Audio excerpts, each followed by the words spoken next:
This is actually Realme's best product this year.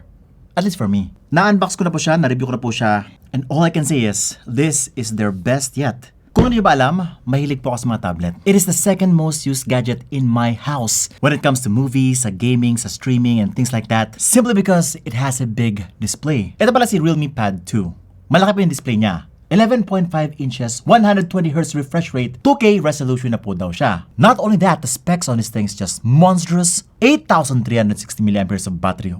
Mega battery pa. And of course, kapag malaking battery, kailangan mabilis yung charging. 33 watt super VOOC charging po ang nilagay nila dito sa device na to. And it even has Dolby Atmos, quad speakers, 4 po yung speakers niya. And finally, we got here a Helio G99 gaming chipset.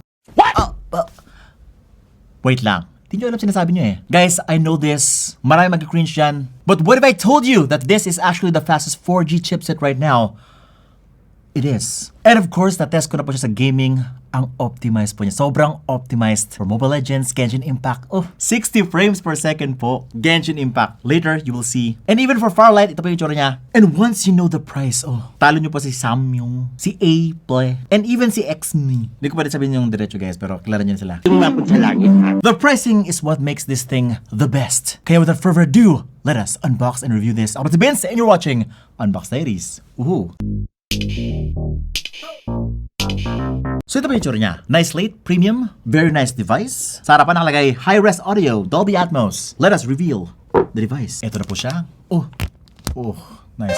It is a green color. Ito po. Meron pa siyang black color. Ito po yung itsura niya. Mine is the green one. Ayun mukhang Realme na Realme talagang design. Signature design by Realme. And of course, you're gonna get a massive, look at this. Ang taba, ang laki ng charger.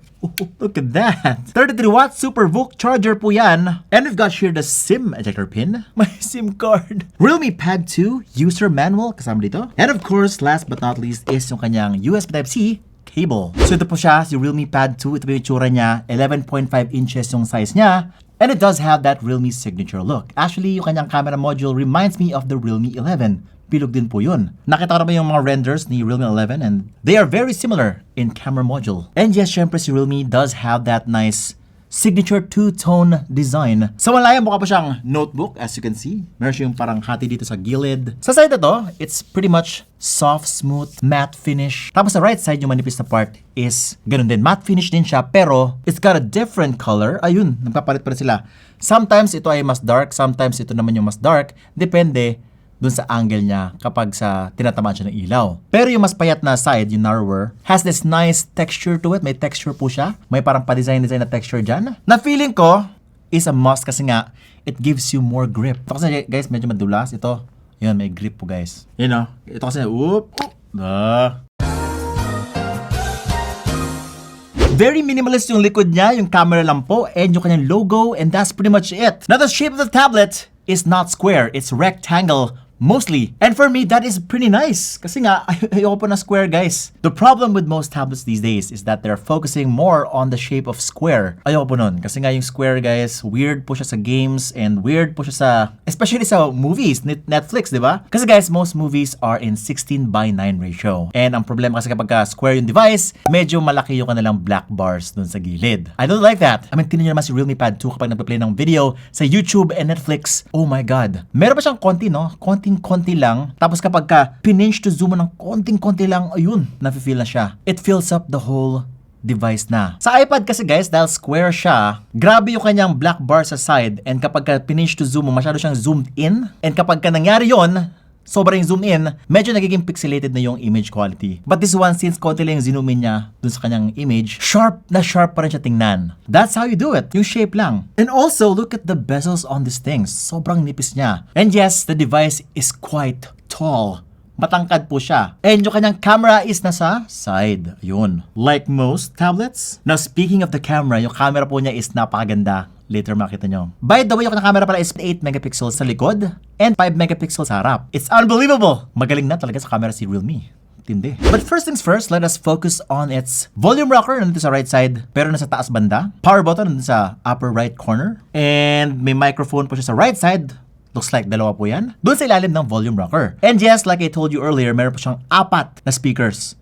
Na Dolby Atmos na po yan. 1, 2 sa taas, 3, 4 sa ilalim. At syempre yung kanyang USB Type-C port dun sa gitna. But then again, what is this sa kanyang left side? A SIM tray. That's nice. Guys, oh my God. You are getting a dual nano SIM card slot. Well, syempre isa ay SIM card slot pala at yung isa naman ay hybrid, pwedeng SD card slot at pwede rin siyang pang dual SIM. Ay wait, hindi. Parang feeling ko pang SD card slot lang po to. Hindi po siya dual. Isang SIM lang atang pwede dito. And yes, ito na po yung favorite part ko, yung display. This is the reason why you're buying a tablet in the first place. Its massive display will give you so much benefits in your watching, streaming, gameplay, assignments, calculation, and multitasking. This huge display is 11.5 inches. 90 lang po siya 1080p.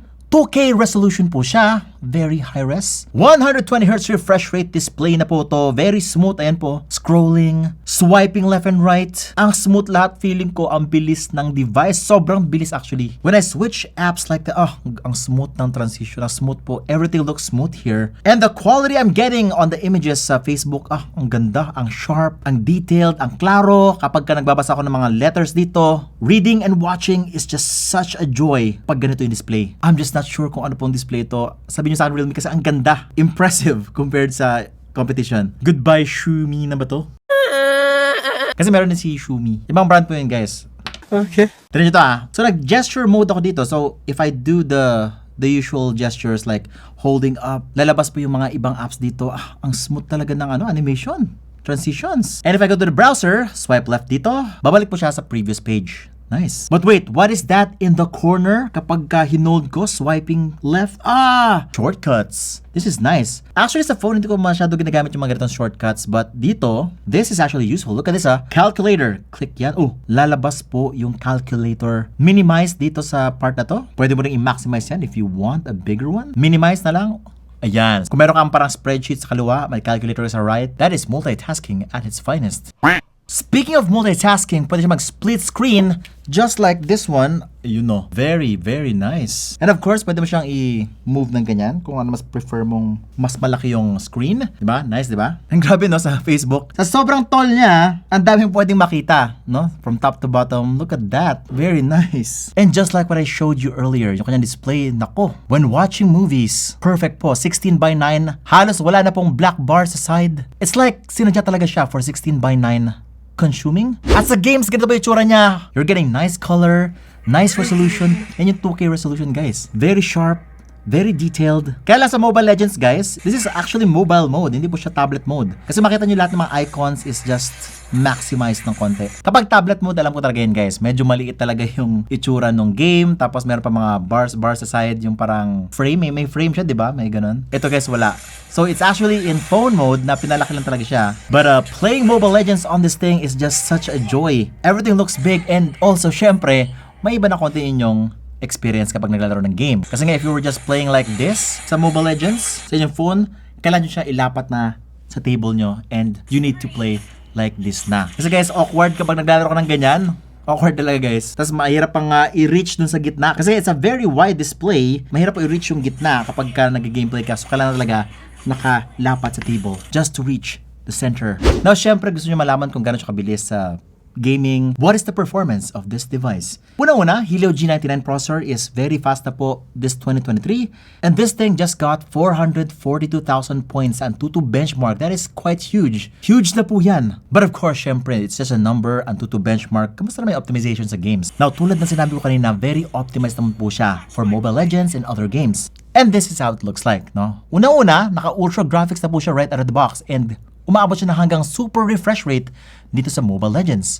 And so far, wala kami naramdaman na any pagbagal or jitter and things like that. Smooth naman po siya. Very optimized for this game. Yun nga lang tulad na sinabi ko, you will have to adjust your gameplay. Kasi nga, medyo malaki na yung device. Ayan, 11.5 inches. Pretty huge, but still a very much fun experience if you ask me. Sa Call of Duty, medium and high graphics po yung kaya niya. And the graphics is just pretty good. Also, yung kanyang sound effects dito is napakaganda po. 4 speakers gives you more immersion in game. Mas feel na feel mo yung bawat putok, bawat prrrr, ayun, bawat pagsabog.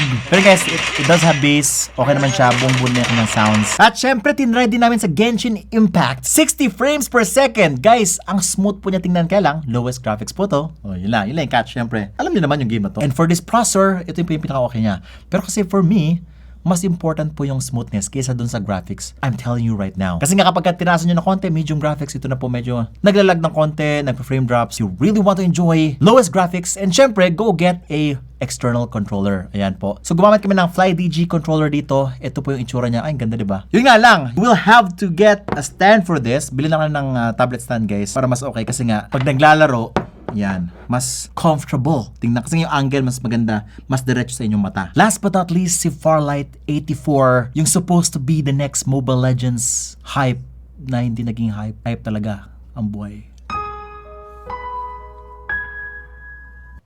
But yes, this is actually a Fortnite-like game, no? Kamukha si Fortnite, maganda pa yung graphics. Ay, ang ganda po ng graphics. Sobrang na-impress po sa graphics niya. Even better than PUBG. Even Fortnite, mas maganda siya sa Fortnite, guys. Smooth po yung itsura niya, and look at this, habang bumababa po kami sa aming capsule, nag-glide po sa ere. Apat kami, ang ganda po, di ba? Very colorful, very nice, very smooth naman siya. It is capable of very high lang po. Yung extreme po, ay po niya. 60 FPS po yung pinakamataas niya dito. I'm not sure why, kaya naman niya maganda. So, hindi pa siya optimized dun sa part na yun sa Farlight. Which is something siguro na pwedeng ma-optimize in the near future. And sakto lang din yung kanyang graphic settings sa taas. Yan lang po. Overall, smooth yung experience namin dito. Although, meron siyang konting frame drops dun sa pag-drop off, no? Konting-konti na naman. Most of the gameplay sobrang smooth, 60 FPS, sobrang smooth na insan. Mekos-mekos mo na yan. Pero tanong, mekos-mekos din ba yung camera?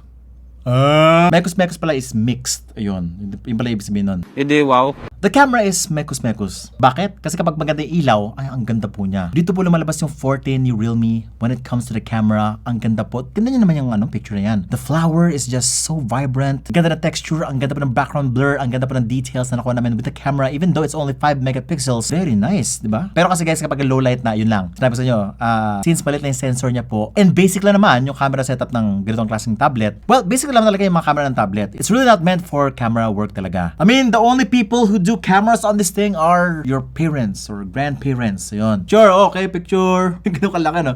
Okay, selfie tayo. Okay, boom. Boom. Kasi bata mo yung album na kanilang gallery, no? Yan. Ganyan po yung album nila. Yan po yung itsura nila, guys, pag nag-selfie sila. Oh, pero ito ganda. Ito naman selfie camera. 8 megapixels camera, selfie camera. Yun nga lang titingin ka sa side, hindi dapat ito sa taas. Ganda talaga. Holy shish. Ang ganda, oh. Very nice. And it's even got HDR on the selfie camera. Pero I'm telling you right now, hindi po mekos-mekos, hindi po mixed yung aking feelings dito sa tablet na to. Kasi I'm very confident to say that this is Realme's best product yet. For me, I'm not sure sa mga ibang reviewers, but for me, ang ganda po niya. And of course, maganda rin yung kanyang pricing. Ito na po, 6128, 13,999 pesos. And 8256, 17,999 pesos. This is the destroyer of competitions. The destroyer of other sulit brands. Thank you, Realme, for making us this nice, very nice tablet. We love you. And if you love this video, syempre, subscribe ko na. Hit the bell icons so you don't miss any of my great content. Let's binge and you're watching Unbox Ladies. Ooh.